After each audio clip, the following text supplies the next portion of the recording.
Hello viewers, नमस्कार। आप सभी का स्वागत है पाथफाइंडर्स बाय अनअकैडमी आईएएस के यूट्यूब चैनल पर। तो फ्रेंड्स, इंडिया और यूएस के बीच में जिस तरीके के टेंशन्स हैं उसके बीच में काफ़ी ज़्यादा खबर आ रही है। आज मैंने आपको जस्ट कुछ पहले ही बताया था एक दूसरे वीडियो में कि भारत जो है वो अब जीई के साथ अपने कॉन्ट्रैक्ट को कैंसिल करके फ्रांस की कंपनी साफरान के साथ अब जेट इंजन को प्रोड्यूस करने जा रही है for the LCA Tejas MK2। तो फ्रेंड्स, भारत जो है वो बहुत साइलेंटली बहुत कुछ ऐसा कर रहा है जिसको अमेरिका ऑब्वियसली नहीं चाह रहा होगा। भारत जो है वो हर तरीके से साइलेंटली अपने स्टेप्स को ले रहा है, एक तरीके के रिटेलिएटरी स्टेप्स को लेते हुए नजर आ रहा है अगेंस्ट अमेरिकाज बुलिंग। अब फ्रेंड्स, उसी के बीच में एक और खबर आ रही है कि एयरबस जो एक यूरोपियन कंपनी है, अब ये जो है आने वाले समय में भारत में कुछ बड़ा करने के इरादे में दिख रही है।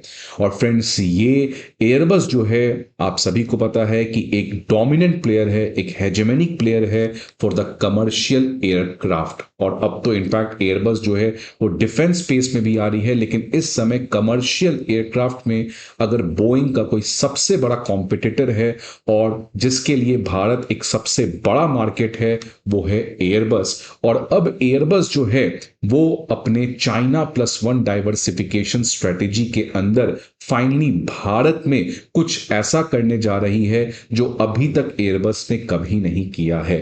तो फ्रेंड्स, ये अगेन भारत के मेक इन इंडिया के लिए एक पाइवटल मोमेंट है, खासकर जो एविएशन एयर स्पेस है जहां पर भारत दूर दूर तक उसमें नहीं आता है, उसमें एक बहुत ही रिमार्केबल स्टेप है।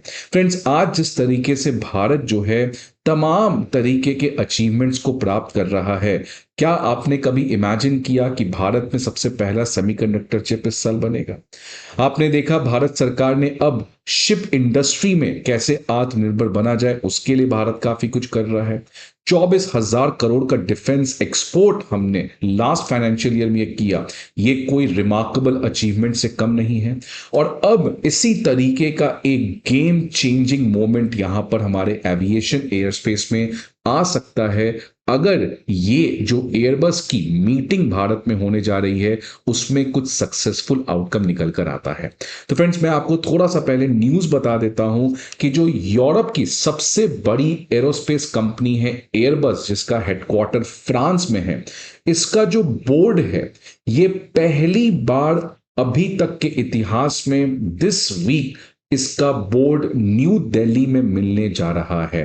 फ्रेंड्स, ये पहली बार है कि जो एनुअल ऑफसाइट स्ट्रेटेजिक मीटिंग होता है एयरबस के बोर्ड ऑफ मेंबर्स का, उसमें पहली बार भारत में मीटिंग होने जा रहा है।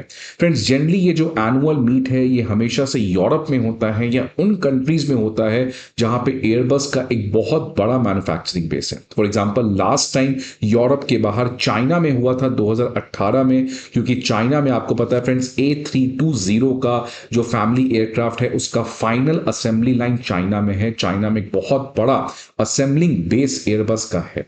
तो फ्रेंड्स, अब एयरबस का ये जो बोर्ड ऑफ मेंबर्स का मीटिंग भारत में होने जा रहा है, विच श्योरली मींस कि भारत में भी एयरबस का अगला असेंबली लाइन ओपन हो सकता है for its new family of aircraft. So friends, Airbus देख सकते हैं एक बहुत ही रेप्यूटेड कंपनी है when it comes to aviation industry, और इसका हेडक्वार्टर इस समय फ्रांस में है। तो फ्रेंड्स, ये एक मेक इन इंडिया पुश के लिए काफी बड़ी बात है, बिकॉज कई समय से सेंट्रल गवर्नमेंट जो है वो एयरबस और बोइंग के ऊपर प्रेशर बना रही थी, क्योंकि इन दोनों कंपनीज का भारत में एक बहुत बड़ा मार्केट है। और इसीलिए सेंटर जो है फ्रेंड्स एरोस्पेस कंपनीज को कई समय से कह रही थी कि आपको लोकल मैन्युफैक्चरिंग को एक्सपैंड करना चाहिए under the make in India initiative. Because अगर मैं बात करूं फ्रेंड्स, इस साल जो इंडियन कैरियर्स हैं उन्होंने लगभग 1500 पैसेंजर एंड कार्गो एयरक्राफ्ट का ऑर्डर एयरबस और बोइंग जैसे कंपनी को दिया है। इनफैक्ट फ्रेंड्स, आपने देखा 2023 में एविएशन इंडस्ट्री का सारा रिकॉर्ड ब्रेक कर दिया जब इंडिगो ने अभी तक का सबसे बड़ा record 500 Airbus A320 neo family के प्लेन्स का ऑर्डर किया, जिससे क्लियर कट था कि एयरबस के लिए the future is all about India. Because friends, अगर मैं बात करूं इंडिया में एविएशन स्पेस जो है, लोग जो फ्लाइट से ट्रैवल कर रहे हैं वो काफी ज्यादा है। बट अभी भी अगर आप पर कैपिटा एयर ट्रैवल देखेंगे तो इंडिया का मात्र 0.12 है as compare to China which is at 0.46। और अगर इंडिया में लगभग जो 2 करोड़ ट्रेन में यूज करते हैं, अगर उसका 2% भी आने वाले समय में मार्केट जो है वो एविएशन में चला जाए, एयर फ्लाइट्स को यूज करने लगे, तो उससे इंडिया जो है वो वर्ल्ड की सबसे बड़ी, आपकी समझ सकते हैं, एयर मार्केट बन सकती है। तो फ्रेंड्स, ये सेक्टर बहुत प्रोग्रेसिवली बढ़ रहा है, एक्सपोनेंशियल ग्रोथ देख रहा है, लेकिन आने वाले समय में इसमें और बहुत बड़ा ग्रोथ स्टोरी देखा जा सकता है। तो फ्रेंड्स, ये जो पहली बार एयरबस बोर्ड मेंबर्स की न्यू दिल्ली में मीटिंग होने जा रही है, इसका क्या एजेंडा है, तो अभी एजेंडा तो एज सच कोई क्लियर नहीं है, लेकिन एयरबस के अगर आप स्पोक पर्सन की बात करें तो उन्होंने इकोनॉमिक टाइम्स के इंटरव्यू में कहा है कि हम भारत को इंटीग्रेट करना चाहते हैं in our global value chain, which clearly means friends, assembly को लेकर कुछ बहुत बड़ा भारत में ऐलान हो सकता है। This visit will serve to reinforce our commitment, cementing Airbus role as a reliable partner for India। तो फ्रेंड्स, Airbus भी इस मोमेंट को यूज कर रहा है जहां पर भारत और अमेरिका के बीच में टेंशंस बढ़ रहा है। बोइंग का रिसेंटली गुजरात में जो एक्सीडेंट हुआ, तो उसकी वजह से फ्रेंड्स Airbus भी इस सेंटिमेंट को यूज करके भारत के साथ अपने रिलेशंस को एक नेक्स्ट लेवल पे ले जाना चाहता है, और भारत खुद भी बोइंग और अमेरिका की कंपनी से डाइवर्सिफाई करके Airbus के साथ काफी ज्यादा इंटरेस्टेड है।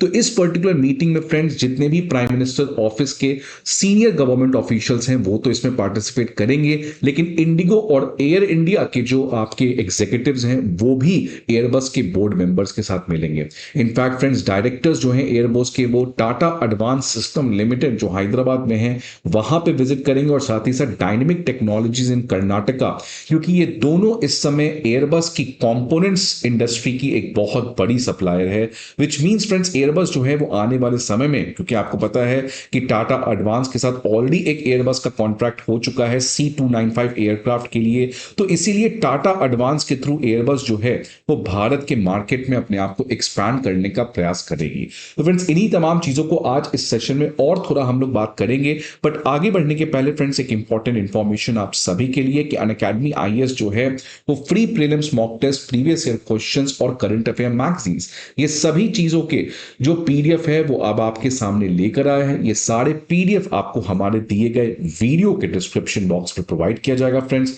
इसके अलावा अगर आपको किसी भी तरीके की इंफॉर्मेशन चाहिए तो आप इस नंबर पर हमें कॉल कर सकते हैं, या आप हमारे किसी भी ऑफलाइन सेंटर पर विजिट करके हमारे एजुकेटर्स और मेंटोर्स के साथ 1-to-1 गाइडेंसशिप एंड मेंटोरशिप के सेशंस भी अवेल कर सकते हैं। तो देखिए फ्रेंड्स, टाटा ग्रुप जो है वो ऑलरेडी एयरबस के साथ एक रिकॉर्ड ब्रेक की थी जब 2024 में फाइनली C295 जो एक ट्रांसपोर्ट एयरक्राफ्ट है, इसका final assembly line Vadodara Gujarat में इनॉग्रेट किया गया था। तो फ्रेंड्स, ऑलरेडी इस सेक्टर में हम काफी आगे बढ़े थे, लेकिन अभी तक ऐसा कोई final assembly line commercial aircraft के लिए भारत में नहीं है।